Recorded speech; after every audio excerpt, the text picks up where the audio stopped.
Αγιότατε,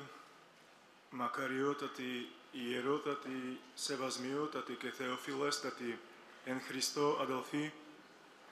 εκπρόσωποι των κατά τόπους Ορθοδόξων Εκκλησιών,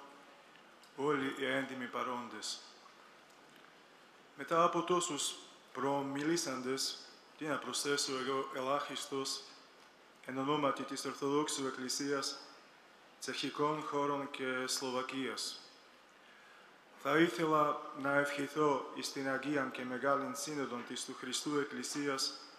προπαντός την χάριν του Αγίου Πνεύματος,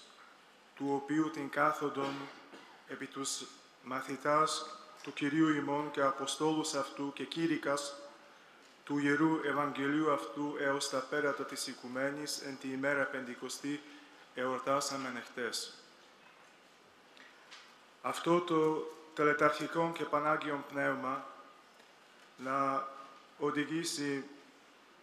την Σύνοδον εις παν έργων αγαθών και εις ό,τι καλόν χρειάζεται η εσωτερική ζωή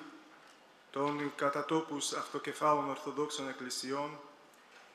και η εξωτερική κατάσταση του σημερινού κόσμου και της ανθρωπίνης κοινωνίας της εποχής που διανύομεν.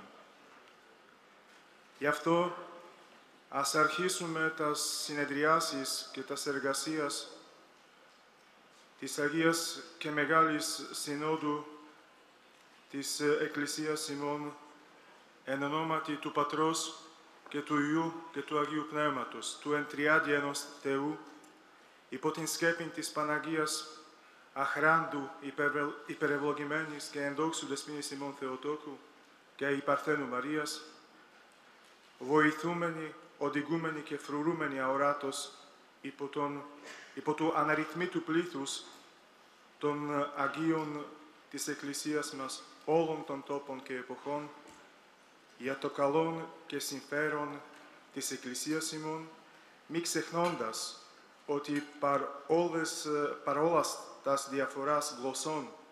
και παραδόσεων, εμείς οι Ορθόδοξοι ένας είμαστε γένος των Χριστιανών. Αμήν.